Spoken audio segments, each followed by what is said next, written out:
you doing? Hello. How are you?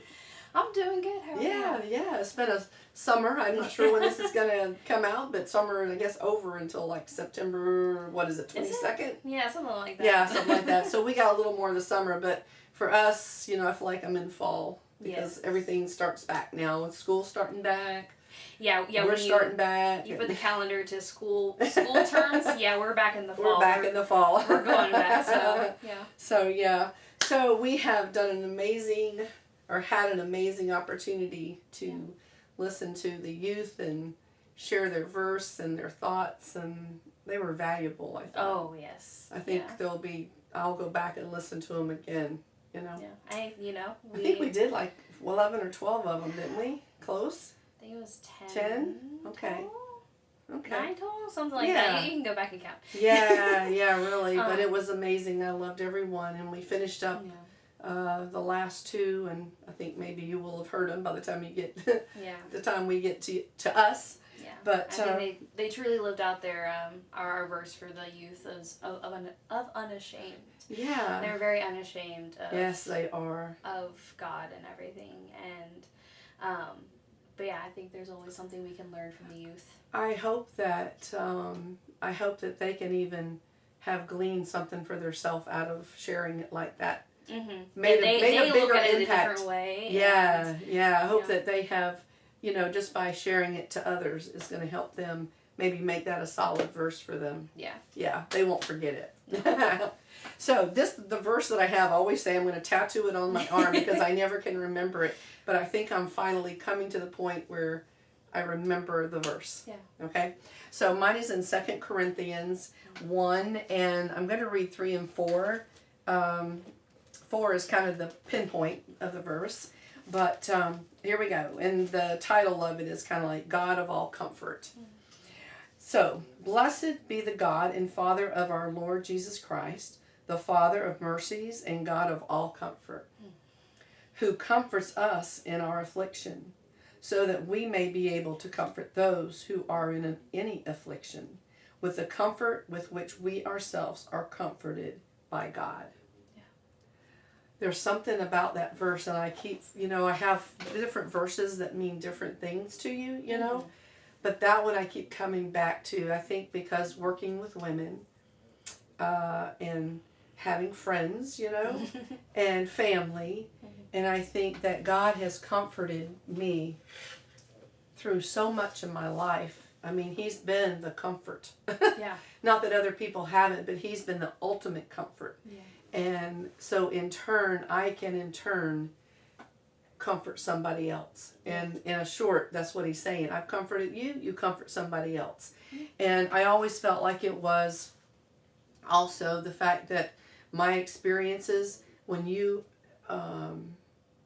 experience something and then somebody else is going through the same experience, you are able to also not only comfort them, but you can empathize. Yeah, it's more than just sympathizing, because you can feel bad for somebody in their situation, and and that's all well and good, but when you've actually been through it, there's that deeper connection, and that they know that you get them, and you know that they get you. Like, it's just sincere very. Yes. Yeah. So there was a couple of words. I always like to go back and look at the words. Mm-hmm. And when he talks about He comforts us in all of our affliction, well, I was trying to think of what kind of things do you get comforted in. So here's some. And if you come up with some at the same time, maybe I should have asked you that in the beginning. And you could have looked some up. But like distress, or agony, anguish, misery. These are some of the things that they talk about. These are like affliction, pain or discomfort. I think of that as pain or even suffering. Those are afflictions, not necessarily comfort. But comfort you in distress or agony or misery, pain, discomfort, anguish, suffering.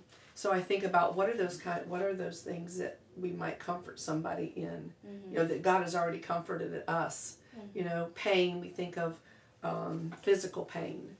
And I had a friend that until she actually had an accident and somebody accidentally hit her and it broke her leg, and she was on the couch for months with that. She never had quite empathy for people that were sick because she'd never been sick. Yeah, it's like, why don't you just get up and do things? Or yeah, what's wrong with you? You're hurting. Just keep moving.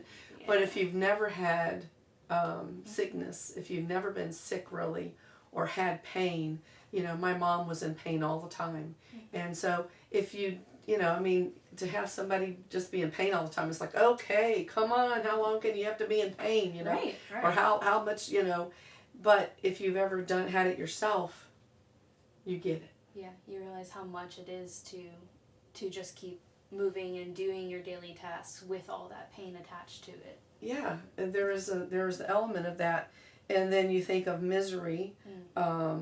Misery, I mean, some people are just miserable in their own life. You know what I mean? They aren't happy in their job. They may not be happy in their marriage. They may not be happy in something else. Yeah. But you can come alongside them and be an encouragement, to say, okay, I get you, but, and sometimes you can see things on the outside looking in. Yes. That somebody in the midst of something can't see. Yeah, because who knows how many different things are going on in their lives. And if you're able to pinpoint something and reach out to them and help them, at least in one area, how much more can that help them? Yeah. And you think of anguish or distress. Many times we go through things, loss of someone that you love. I have a cousin that struggles with the loss of her son, and I have cousins that struggle with the loss of their mom, and the same here. Some people handle their struggles better than others. I don't know the loss of a child, so I can't imagine. That like you can sympathize with people, but you don't have that. Yeah, I can be there for her, but I don't understand completely. I don't want to ever understand completely. Yeah. And I always, parents will say if they lost a child, I was supposed to go first. Yeah. So you can understand someone's anguish, but if you've gone through it, I've lost my parents, so someone that's lost parents, I get it. Because that's not an easy thing to go through, and you don't realize the true loss, until they're gone. It's one thing to think about it and be like, no, it won't be like that. I'll be okay. Yeah. Everything will be okay. They're with God. Mm-hmm. But when you actually, even when you have that comfort of knowing that they're with God, Mm-hmm. it's still you're still missing. They're still missing from your life. That's right. It's a piece. Yeah. And I used to always say, when I lost both of my parents, I said my feet are lighter. They just felt lighter because they're in heaven, and so you're just that. It was just that feeling, and so anyway, so there's different kinds of comfort you can provide for someone.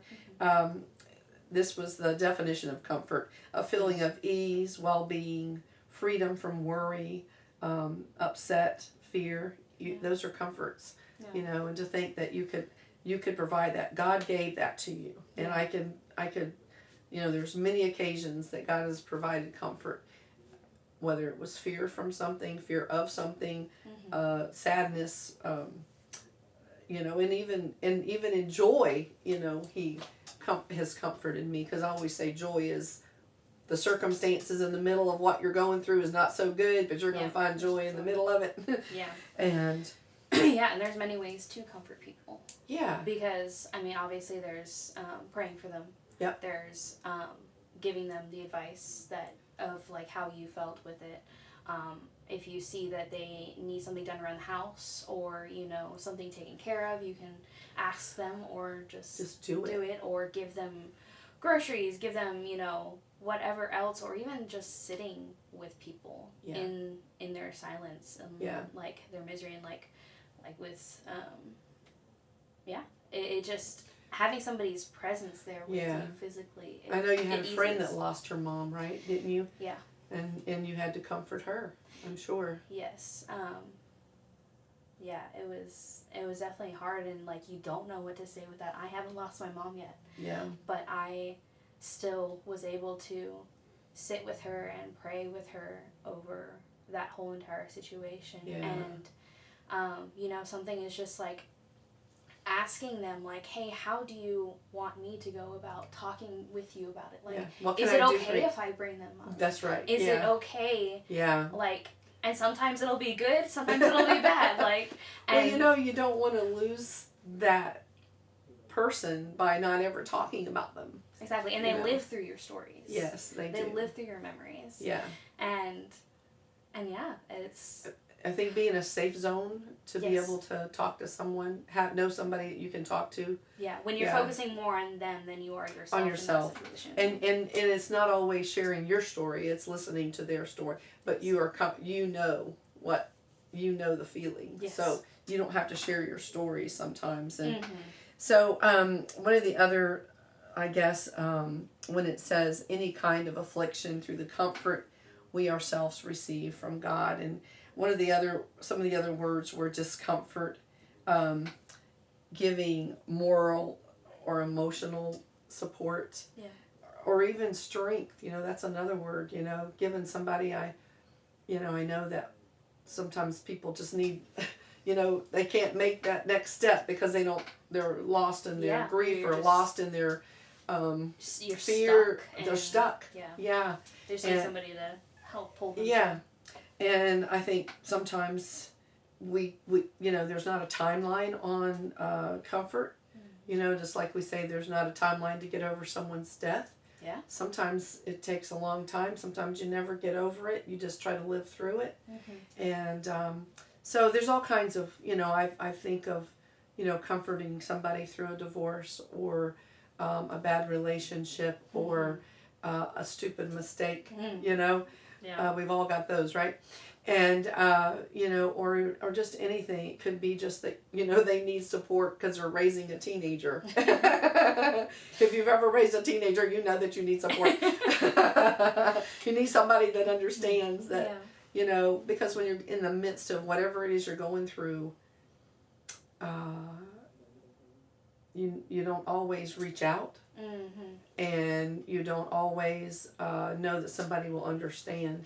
And sometimes you feel like you'll be judged, feel like you're a burden. Yes. But I mean, that's what we're told. We're supposed to be bearing one another's burdens. Oh yeah. Not that you have to dump everything and say every little thing that you've done or every but when those things are really weighing on your heart, just reaching out like, hey, I'm struggling with A, B, or C, and if you could, or just sit with me, or if you could do this for me, or just pray for me, and I think that's definitely our hurdle of asking for help is in scripture sometimes, or I think now sometimes somebody comes to your mind, and I think that's many times.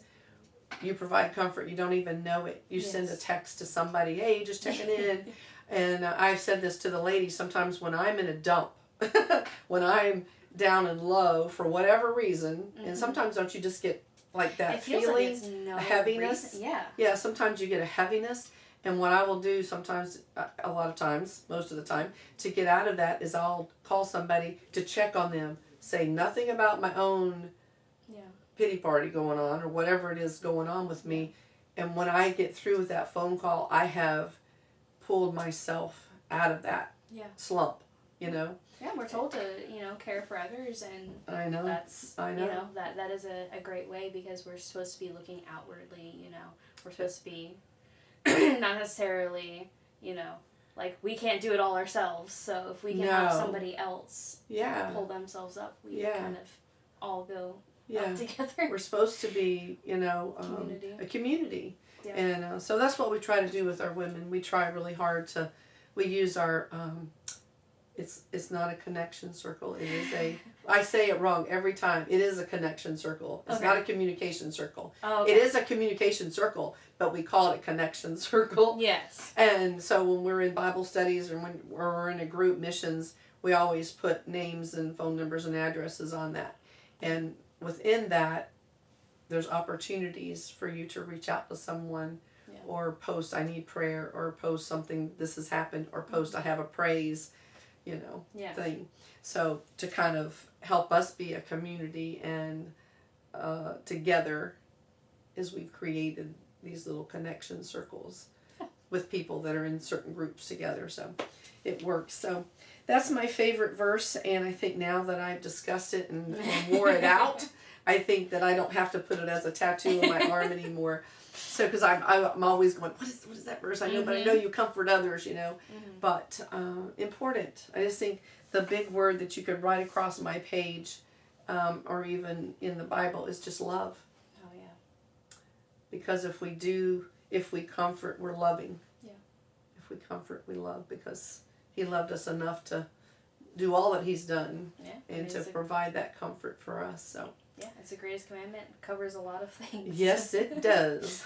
So that's my verse for the day, and my verse for probably my life, I think. I think that's my guiding. I think that would be my guiding verse. I have a lot of verses that, you know. Yeah, you pick and choose for your season, you're like, or something. Okay, this is really speaking to me in the moment. Yeah. And like we've talked about before, you know, Scripture is very much alive, and different parts can speak to you in the season that you're going through. Yeah.